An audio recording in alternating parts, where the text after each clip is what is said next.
Now, the Three Martini Lunch with Greg Corombos and Jim Geraghty. And welcome, everyone, to the Thursday edition of the Three Martini Lunch, along with Jim Geraghty of National Review, also the author of Between Two Scorpions. I'm Greg Corombos of Radio America. We have good, bad, and crazy martinis for conservatives in just a moment. Want to let you know we're sponsored today by Blinds.com. Right now, for a limited time, Three Martini Lunch listeners can get $20 off at Blinds.com using the promo code Martini. All right, Jim, I don't know if it was exactly the kiddie table last night, but it's pretty darn close. And one of the good things that happened here is the further exposing of the fact that Beto O'Rourke is a complete empty suit. He was up there next to Elizabeth Warren. He was considered one of the top 2 or 3 up on the stage last night. Basically Warren, Booker, and Beto. And the early question was about taxes and raising taxes maybe to 70%. Would you be willing to do that for the highest income earners? And Beto O'Rourke spent a lot of time talking in multiple languages, mind you. Never got to the actual answer to the question. Let's hear the first part of this. Congressman O'Rourke, what we've just been discussing and talking about is how much fundamental change to the economy is desirable and how much is actually doable. In that vein, some Democrats want a marginal individual tax rate of 70% on the very highest earners, those making more than $10 million a year. Would you support that? And if not, what would your top individual rate be? This economy has got to work for everyone. And right now we know that it isn't. And it's going to take all of us coming together to make sure that it does. Necesitamos incluir cada persona en el éxito de esta economía. Yeah, and then went on in Spanish, and then this was back to English towards the end of his long-winded answer, and then more Savannah Guthrie. A new democracy that is revived because we returned power to the people, no PACs, no gerrymandering, automatic and same-day voter registration to bring in more voters, and a new Voting Rights Act to get rid of the barriers that are in place now. That's how we each have a voice in our democracy and make this economy work for everybody. That's time, sir. I'll give you 10 seconds to answer. If you want to answer the direct question, would you support a 70% individual marginal tax rate? Yes, no, or pass? I would support a tax rate and a tax code that is fair to everyone. Tax capital 70%? At the same rate that you tax ordinary income. Take that corporate tax rate up to 28%. You would generate the revenues you need to pay for the programs we're talking about. That's time. Thank you. That's a lot of words there, Jim. Beto surprisingly not getting specific, but he's got this soaring rhetoric about fundamental fairness and economy that's got to work for everyone, but he's actually got no answers. Yeah. This was, I think, the exposure of Beto O'Rourke. This is probably the biggest audience nationally he's going to address. You know, some people may have caught some of his speeches and his coverage last year, but my suspicion is that this was probably the first sustained exposure people got to him, and it was pretty underwhelming. I think the speaking in Spanish when it was not, asked in Spanish, kind of unprompted, is kind of gimmicky. I guess the good news is he can, avoid giving a straight answer in 2 languages. In the end, eventually he gets to that 28%, which, when you're asked the question, would you support putting, tax rates that high? You could say so, but he's got to put in, this very generic, we need an economy that works for everyone. Well, what does that look like? And by the way, we've got unemployment below 4% for the better part of a year now, right? So this is the lowest unemployment rate since 1969. We're pretty close to an economy that's working for everyone. It was kind of fascinating to see so many candidates went through and kind of talked about how terrible the economy was and how, they really made it sound dystopian. And unfortunately, when they got to Beto, he was usually the 3rd or 4th person who was repeating some variation of these arguments. I think if the argument is that he's a lightweight, that he really loves to talk about generalities and platitudes, he did nothing to dispel that last night. The other intriguing thing was that he, I think, was the target for most of the night, certainly from Julian Castro, who came in ready to go after Beto, as well as de Blasio at 1 or 2 other points. And the interesting thing is Beto's not super duper high in the polls. He started out close to double digits, and now he slid to those, these are the bottom of the first tier or maybe the top of the second tier or something. But there's just not that many votes to get if you were to take out O'Rourke. I think Castro and de Blasio went after him because they just don't like him. They really do think that he is a lightweight who is not prepared to be president, and that he is a target of opportunity, because it was remarkable to see how much he got, whacked around like a piñata when no criticism went to Elizabeth Warren. I don't think Joe Biden's name got mentioned at all. There was no criticism of Bernie Sanders. But man, nobody had any fear of taking on Beto, and everybody seemed to enjoy that part of last night's debate, including me. Oh, yeah, absolutely. He had nothing. And was it Castro who said you didn't do your homework on immigration and that sort of thing? He did. And, maybe this is all in the eye of the beholder, but I think it was before the debate, David Axelrod was talking about how Obama was, Obama in those first couple debates in 2008, Axelrod thought Obama wasn't great. He didn't do that well. That these are big moments. You're on the big stage. The pressure is on you. And some people are terrific with this, and some people, it takes some time. I believe only Sanders and Biden had run for president before. And I think you can say that O'Rourke was among those who kind of started out a little bit nervous, started out a little bit halting. Clearly, he had wanted to go to Spanish in his first answer, whether it really kind of fit the situation or not. And it was kind of interesting to see a whole bunch of candidates who you and I kind of said, they don't belong up on that stage, really didn't do a lot to disprove that accusation. We'll talk a little bit more about that in one of our later martinis. Absolutely right. We will get to much more of the debate in the third martini.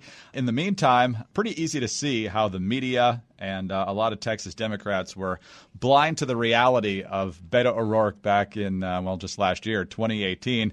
They loved the idea of possibly knocking off Ted Cruz. They wanted to basically fluff up Beto O'Rourke, despite the fact that he really was a lightweight on policy and so many other things. But he's been to all 254 counties in Texas, so that much we know. At least we think we do. But speaking of works hard, that's great. But in a debate stage, that doesn't count. Maybe people like it when he jumps up on the diner counter. I mean, not the poor waitress who has to clean the diner counter, but he may be really good at retail politics. But it's very hard to win the nomination, particularly in a crowded field, if you wilt on a debate stage the way Beto O'Rourke did last night. Well, speaking of being blind, let's talk about the good kind of blinds, and that's at blinds.com. For many of us, the blinds, or whatever you have on your windows, is really an afterthought, but with brand new, made-to-order custom window coverings from blinds.com, you can really transform the look and feel of your entire home. I mean, the metal basic blinds are okay, but they're certainly not going to be looking all that attractive. There's a lot more different options out there now, and blinds.com can help you with all of that. So when you need new blinds, there's only one place to go, blinds.com. With 15 million windows covered and over 30,000 five-star customer reviews, Blinds.com is America's #1 online retailer for affordable, quality custom window coverings. Whether you're looking for energy efficiency, you just moved, or you want to refresh the look of your home, Blinds.com makes the whole experience fast and easy. Plus, every order gets free samples, free shipping, and a free online design consultation. You just send them pictures of your house, and they will send back custom recommendations from a professional for what will work with your color scheme, furniture, and specific rooms. They'll even send you free samples to make sure everything looks as good in person as it does online. Once again, every order gets free shipping. And this is the best part. Let's say you accidentally mismeasure or you pick the wrong color. If you make the mistake, Blinds.com will remake your blinds for free. They've really made it easy for you. So there's no more excuse for keeping up those mangled blinds. And for a limited time, 3 Martini Lunch listeners get $20 off at Blinds.com when you use the promo code Martini. That's Blinds.com, promo code Martini for $20 off. That's faux wood blinds, cellular shades, roller shades, and more. Blinds.com, promo code Martini. Rules and restrictions apply. All right, Jim, big day at the Supreme Court today as we shift to our bad martini. For the most part, Republicans pretty happy with the 5-4 ruling on redistricting, where the justices said it's none of the court's business. Leave that up to the state legislatures and Congress if you want to change the rules on redistricting and gerrymandering. But the bad martini comes with respect to the census and citizenship. This is USA Today. The Supreme Court temporarily blocked the Trump administration's plan to add a citizenship question to the 2020 census Thursday, giving opponents new hope of defeating it. The ruling from Chief Justice John Roberts questioned the rationale for the administration's effort, just as challenging states and immigrant rights groups have done. Quote, the evidence tells a story that does not match the explanation that Commerce Secretary Wilbur Ross gave for his decision, Roberts wrote. The sole stated reasons seem to have been contrived.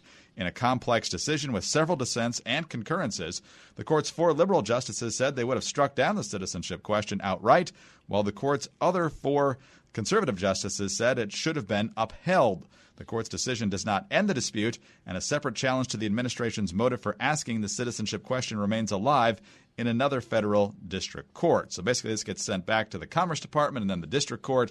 And given the timetable for printing everything necessary for next year's census, this is probably the last chance to have gotten the citizenship question onto the census. And you're hearing a lot from folks today that this question hasn't been on the census since 1950. That's true, but it's misleading. The citizenship question appeared on every census form from 1820 through 1950, and from 1960 through 2000, it appeared on the long form, which was sent to about 1/6 of U.S. residences. So, Jim, you and I have talked about this before, the diminishing value and meaning of citizenship in this country. The Democrats certainly don't seem to be concerned about that at all. And trying to figure out how many people in this country are actually citizens seems like a pretty good idea, but apparently we can't do that anymore. Yeah, and this is deeply frustrating. And I'm going to it may sound unrelated, but I do believe there's a tie between these 2 points. And stay with me as I go through it. You and I, Greg, are strong supporters of legal immigration. I think most conservatives are strong supporters of legal immigration. We might argue about how much is appropriate, but this is a country that welcomes, for the last, I want to say, probably a neighborhood of like maybe 15, 16 years, certainly since the beginning of the Bush administration, we have brought in about 1 million legal immigrants a year. I think that's a remarkable number. That's way more than almost any other country in the world. And I think that is exhibit A for the argument that America is somehow xenophobic or hates immigrants as a country is a nonsensical claim. We also strongly oppose illegal immigrants. Now, some of these folks may not necessarily be bad folks. Some of these people may be Manuel the busboy at your local restaurant. Some people come to the United States on a legal visa and then they choose to overstay. Not all these people are bad, but they have all violated the law. And you and I and most other conservatives would argue you need to enforce the law. Having said that, in everything I've said, I don't think anything qualifies as xenophobic. I remember having an argument with Nick Schultz of Reason Magazine, back when Reason Magazine was more open about the fact that their viewpoint on immigration was literally open borders, that the only thing you should need to do to get into the United States is show up. And I think there's a reason you can say, I want to keep people who do not have permission to come into this country out of this country. I think people who do not have permission, who have overstayed a visa, must go home. I believe that if you want to enter this country legally, you have to do so. I don't think there's anything inherently xenophobic about that. And when somebody says immigrants aren't real Americans or those people, when there is indisputable exhibitions of xenophobia, people, this inclination that somehow they're not real Americans. I remember there was somebody arguing about Bobby Jindal, by the way, who was a U.S. citizen born in Louisiana. His parents are immigrants. And I remember having this argument and somebody said, the Republicans need to nominate somebody who's more American. Greg, that made my blood boil. Just because your name is different or just because the color of your skin is different does not make you less American. Now, has Trump said things like that? Never quite that bad, but certainly, the terms like the S-word whole countries and stuff like that certainly do give an inclination that he doesn't like certain people from certain countries. This is why you have to avoid the xenophobic rhetoric. This is why you need to denounce it. This is why you need to stand up for legal immigrants when somebody starts unfairly criticizing them. Look, you could argue the 4 liberal justices were always going to make whatever decision they were going to. They were always going to oppose whatever Trump wanted. Fine. Okay, fine. But Roberts couldn't go that far. Roberts did not see a legitimate argument from the administration. And if there had not been these various memos, these various comments, these various things that fed the idea that this policy and this decision was driven by xenophobia, maybe John Roberts would have made a different decision. Now, I think John Roberts made the wrong decision here. Having said that, the administration made the job of getting him to yes much harder. When you are arguing before the Supreme Court, you tailor your arguments to persuade the justices that you think are gettable. We can argue about whether it should be this way, but this is how the system works. And it's really frustrating that some people in this administration don't want to do that. They do not care how they sound to other people, and they will vent their spleen without really considering the consequences of that. I think that venting of the spleen and these various other comments that suggest outright xenophobia are what cost them the Supreme Court case, and this is why you have to keep this stuff at arm's length at all times. No, it's very well said, because that's clearly what John Roberts said in his decision there. I mean, it was pretty clear that at least 3 of the justices were going to go with the administration on that, and Kavanaugh did as well. And so John Roberts was the 5th one, as he always is when you're going to have a contentious ruling. It's going to be 5-4. It's just a question of which side he falls on, and they're pretty much out of time. So this is probably not going to be on the 2020 census, and that's too bad, because knowing who's here legally, knowing who's a citizen in this country should actually matter a lot. All right, let's go back to the debates here as we head to our crazy martini here, Jim. And we're going to focus on one dust-up here, but have comments on a lot of the other folks who are on the stage as well, because really that's the fun part. But Tim Ryan, congressman from Ohio, Youngstown area, blue-collar Democrat to be sure. Tulsi Gabbard, the Iraq War vet from Hawaii. She's got the endorsement of Ron Paul in this campaign, which lets you know that she doesn't want to be anywhere that we don't absolutely have to be right now, and she doesn't want to be in Afghanistan. So these two got in a dust-up, starting with Tim Ryan. And the lesson that I've learned over the years is that you have to stay engaged in these situations. Nobody likes it. It's long. It's tedious. But right now so I would say we must be engaged in this. We must have our State Department engaged. We must have our military engaged to the extent they need to be. Gabbard, not having it. Is that what you will tell the parents of those two soldiers who were just killed in Afghanistan? Well, we just have to be engaged. As a soldier, I will tell you that answer is unacceptable. We have to bring our troops home from Afghanistan. We are in a place in Afghanistan where we have lost so many lives. We've spent so much money that's coming out of every one of our pockets, money that should be going into communities here at home, meeting the needs of the people here at home. We are no better off in Afghanistan today than we were when this war began. They weren't done. I don't want to be engaged. I wish we were spending all this money in places that I've represented that have been completely forgotten and we were rebuilding. But the reality of it is, if the United States isn't engaged, the Taliban will grow and they will have bigger, bolder terrorist acts. We have got to have some presence there. The Taliban was there long before we came in. They'll be there long before we leave. Well, we cannot keep U.S. troops deployed to Afghanistan thinking that we're going to somehow squash this Taliban that has been there, that every other country that's tried I didn't say squash them. When we weren't in there, they started flying planes into our buildings. So I'm just saying right now, the Taliban didn't attack us on 9/11. Al-Qaeda did. Well, I understand. Al-Qaeda attacked us on 9/11. I understand. That's why I and so many other people joined the military to go after Al-Qaeda, not the Taliban. Jim, what a room. That Tim Ryan line about planes into buildings would have brought the House down probably at a Republican debate. And the fact that he actually got mildly booed for pointing out that the Taliban essentially created a safe haven for al-Qaeda, and Tulsi Gabbard blew right past it, shows you where the party is and where I think a lot of Americans are right now, too. Yeah, I mean, the first thing that comes to mind is I think we can now say the idea of Tim Ryan as a presidential candidate is better than Tim Ryan as a presidential candidate. The idea of this blue-collar, rural to suburban, Rust Belt congressman speaking for all of the voters that drifted from the Democratic Party to the Republican Party when Trump was the nominee, all the forgotten communities, all the guys working in the mills. He's the concept of Tim Ryan is terrific. And then you saw him last night. And I think, first of all, more than anyone else, he seemed to have the deer in the headlights look. Maybe it was bad makeup. Maybe something. He did not look comfortable up on that stage, which is kind of surprising. Secondly, he's come out and he said, it's surprising in the fact that he's been in Congress for 17 years. And when you're talking about errors he made, a big one was reminding people you've been in Congress for 17 years. This is not the right moment to say, look, I have been in Washington for a long time. But that exchange, the great irony is that my position is much closer to Tim Ryan's. But I think Tulsi Gabbard just mopped the floor with him. And look, it is a tough line when you get hit. As a soldier, I tell you that answer is unacceptable. That's just a kick to the crotch. The problem is Ryan didn't really do himself any favors when he says, I don't want to be engaged, but you're arguing for engagement. It's like if you think the policy is necessary and is going to work, you got to do that. And then, of course, he makes the emphasis. I didn't say squash the Taliban.